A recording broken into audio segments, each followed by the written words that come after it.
Hey y'all, it's Megan. Whew, sound a little rough today. So today I'm going to talk about some college program stuff. I haven't talked about the college program in a little while, and that's kind of how I got super into Disney, so let's go back to that. And one of the things that I wanted to do is talk about I get a lot of questions about the college program, so today I'm going to give you a few of the ones that I get asked the most and kind of answer those, so that if you also have those questions, here's the answers based on my experience anyway. And if you have any other questions, make sure that you leave those right down there in the comment section, and I will be sure to either answer them back or answer them in a future video, so make sure that you're leaving those. But the first question that I get asked a lot is, are you paid? Yeah, it's a paid internship, which is rare, but it is not a super well-paying job. I believe when I was there, I made $7.67 an hour, and that was, you know, just a little bit above or right around minimum wage at the time, I think. So, yes, you're paid. No, you're not gonna get rich, but I mean, you're getting to work at Disney World, so, you know, trade-offs. Once people find out how much you make, they want to know, well, how many hours are you working? Are you working enough that it's going to be worth it? Are you working like way too much? Like, where's the time frame of how much you work per week? And generally, you work 30 to 40 hours. It's not technically like a full-time job. You're not going to be held to a 40-hour work week every single week. And during busy times, though, you can go up to like 60 hours. It depends on your role. It depends on if you're in a park versus in a resort.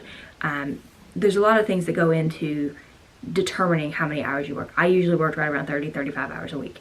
That was just because I was at Magic Kingdom. I was at an attraction. We were typically pretty well staffed, so we didn't have to work a ton of hours, like a super ton of hours, because we weren't really ever short staffed. So it wasn't like, oh, you have to come in every single day for, you know, the entire 7 days.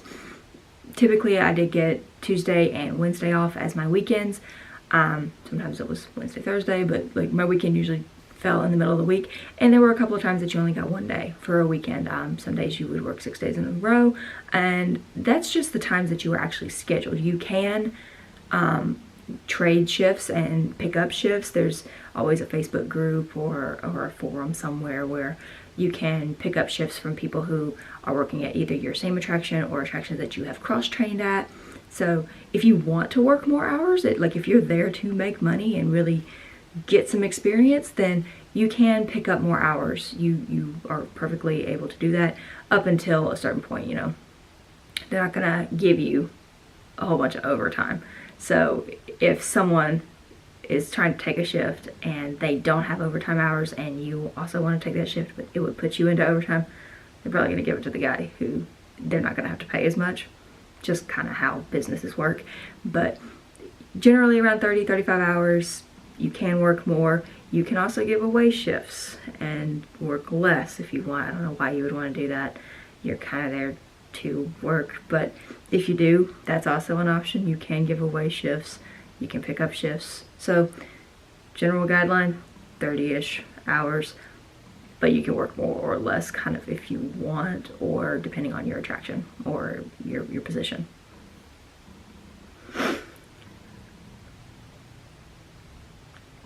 Another question that I get pretty frequently is, do you have to live in Disney housing? Because people hear all the stuff about Vista Way, and no, you do not have to stay in Disney housing. It's just a lot more convenient because your rent is automatically taken out every week. You don't have to like write that check or, you know, do that direct deposit or pay a bill. That's just kind of already taken care of. You also have the benefit of, if you are not bringing a car, there is transportation provided to your job, so you don't have to pay for transportation, either like a bus or an Uber or whatever you want to do. So there's that. You're also going to be housed with people who are doing the same thing as you, so you're going to be around other college students who are having a similar experience, and you're not going to have to worry about like finding a roommate. You're not going to have to worry about finding a place to live in a good area, somewhere that's close enough to work, somewhere, you know, there's a lot of things that it kind of like takes out the worry. But if you want to have your own apartment, or you want to, you know, live off site, you're welcome to do that. Go to town. I obviously lived at Vista Way and it was fine. So it just kind of depends on what you personally want to do, but no, you do not have to live on one of the Disney housing sites. Kind of going back to how many hours you work and giving away shifts and all that, can you request time off? Because if you're working at Disney World, obviously you're probably going to have people come and visit you. So yes, you can request time off. That does not mean by any stretch of the imagination that you are going to get that time off. Because you are a college program student, you're kind of like the bottom rung on the ladder. You are not going to have your requests honored quite as quickly as a full-time cast member would. So take that with a grain of salt. Yes, you can request time off, but do not expect for the time to be given off, because you're there as a part of a short-term program where you are there to work. Like, that's kind of the point. So they don't really want you to request time off, but if you request a couple of days here and there, they're not going to just like outright say, no, you cannot have the time off. But it really depends on the staffing that they have for those given times. And if you are working during holidays, you're not going to get time off for like Christmas or Thanksgiving or any of those kinds of things. So just keep that in mind. You can request time off. It needs to be very early. If you know ahead of time, hey, my parents are coming in 3 months to come visit me, request time off as soon as you know that, so that they have as much time as possible to possibly honor that request. If you say, oh, hey, BT Dubs, I'm gonna have some friends in town next week, can I have 3 days off? No, you're probably not gonna get any of those days off, because they're, you know, down to the wire kind of thing. So don't expect to get time off, but yes, you can in fact request time off. And my favorite question that I get asked is, should I wait to apply? A lot of people think that you should not do it. You know, you shouldn't apply when you're first in college.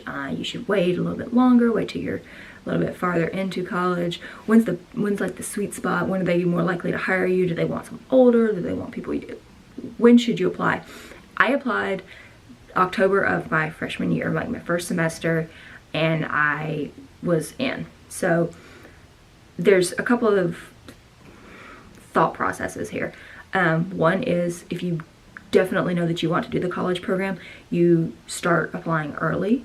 And, you know, maybe you don't make it in your freshman year, maybe you don't make it in your sophomore year, but by junior year, you've kind of perfected the interview process and you know what they're looking for, and maybe you just weren't a good fit at the time, but now you fit perfectly. You have more options, you have more chances if you apply starting out early. That being said, if you do apply and get in as a freshman, like I did, maybe you are going to feel a little bit awkward. I felt kind of awkward because I was younger than a lot of people there. I was only 19. Most of the people that I was working with were 21, 22. They had applied and gotten in their like junior, senior years. So there is that. You may, if you feel awkward being the youngest. I've always been the oldest because of where my birthday is. I've always been the oldest every year, so being the youngest was kind of an adjustment for me. That was kind of weird, but it wasn't like a game changer. I wouldn't recommend not applying and going if you get accepted as a freshman. It was just something that I had to get used to. The other thing is, if you are a senior and you decide, hey, this is really cool, I want to stay here, you can do that. As I was a freshman, I still had to go back to school. I only had one semester done. So I couldn't just say, you know what, I'm gonna work for Disney for right now and just stay there, which I had a lot of friends who did that. They decided, I want to work my way up in this company and I'm gonna stay, and they now have continued to progress and work their way up in the company. Some of them are doing some really great things. Hey Jeremiah, how you doing?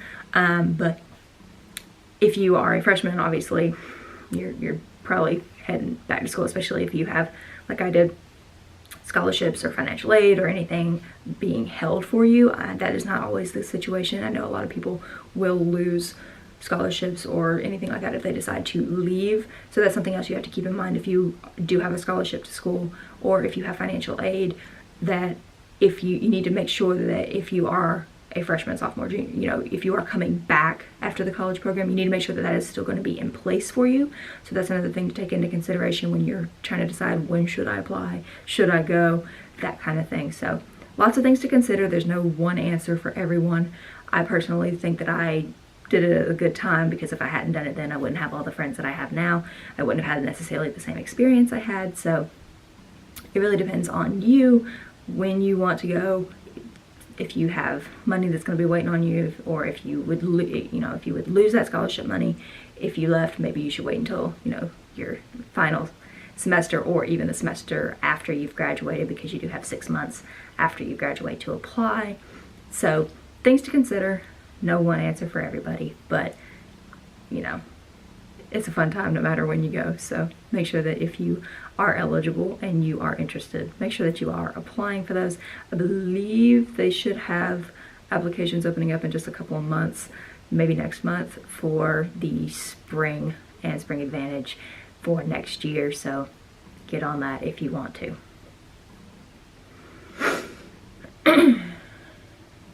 That's it for today. That's my FAQ for the college program.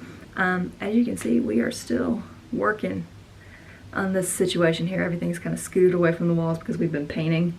The walls are not white anymore, yay! So hopefully I'm gonna get this room set up eventually and be able to film without piles of crap behind me. But yeah, we're not in the car today, so that's a success, I suppose. But if you have any questions about the college program, make sure that you are leaving those down below. Be sure to get back to you on those, and I will see you guys in my next video. Bye, y'all.